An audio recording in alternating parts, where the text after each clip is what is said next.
Since the murder of Rex Masai. 1 year later, there's not been one single arrest, not one conviction, no justice, no accountability.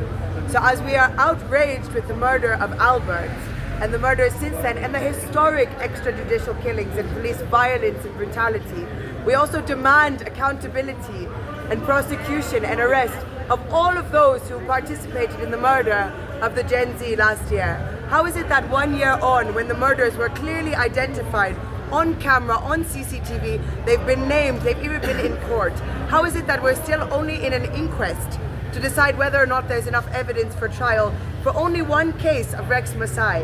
And there were 60 plus youth murdered last year.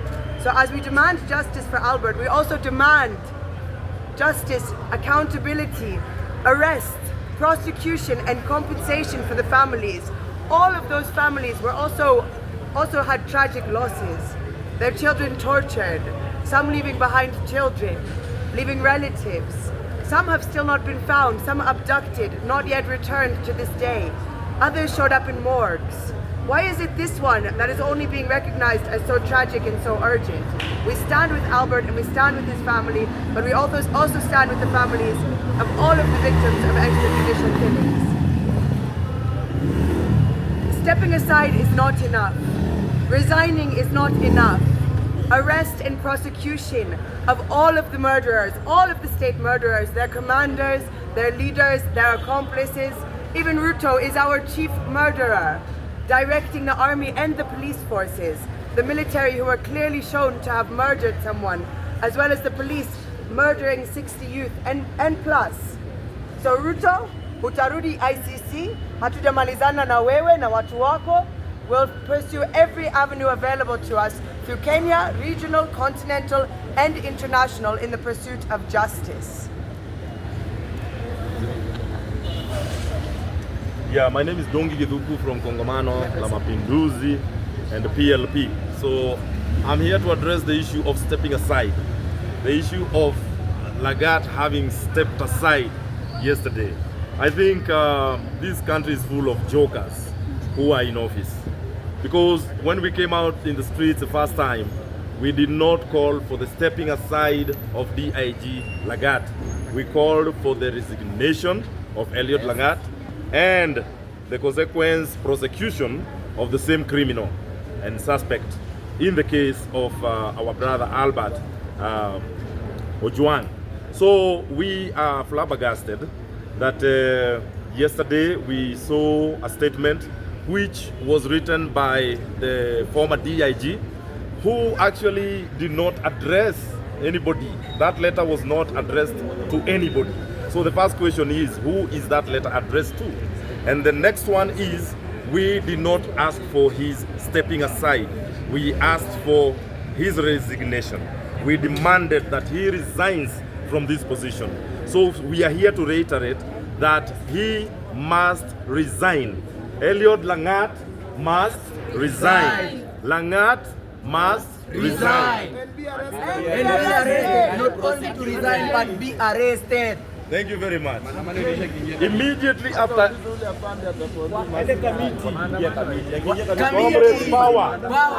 Immediately after his resignation, what we are saying is that he must be arrested. And if this government and the state do not arrest Elliot Lagat, we are going to execute a public arrest on this criminal. We are allowed by the law to help the police where they are not able to trace a suspect, that the public can be able to go and do a public arrest. We will not treat Lagat like he treated our brother Ojwang. We will treat you decently because we are decent people. We will treat you like, civilly because we are civil people. We are not torturers. We are not destroyers. We are not people who are violent. We are peaceful people who are simply seeking for justice. So this is what we are going to do immediately, that we find that he has resigned and he's not been arrested. And after he resigns, we will give an ultimatum of up to when we will vumilia for him to be arrested. Number two, we are here to condemn the use by this government of goons during Maandamano. When we are demonstrating, we are under the law. The Constitution of Kenya allows people to demonstrate, to picket, and to hold processions. So today we are demonstrating, but we are aware that under the leadership of people like Gaucho, they are going to bring goons to try and scuttle this very peaceful group. We are not worried. What we are going to do is to say that the more that Ruto and his people are going to send goons to us, the more counts that he is going to have in the ICC, because his file is still very open in the ICC. So the more you continue to brutalize people, the more counts you are going to get in the ICC. The more you are going to hurt our people, the more we are going to have counts that will prosecute you in the ICC. So we are not worried, we are peaceful. And to the police, there is no need of using tear gas on us. The tear gas canisters that we are using, when we checked last time, they are already expired. Please go and dispose of those tear gas canisters. They are expired and they are not fit for human consumption. So what we would like to tell this government, instead of stocking and restocking expired tear gas, please let us have BCG vaccines in our hospitals for our children.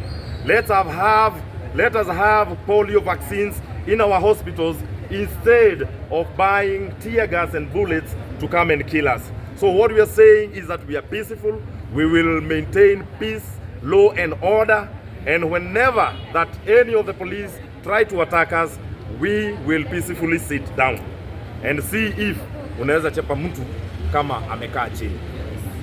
Do you feel the government is committed in giving Alfred justice?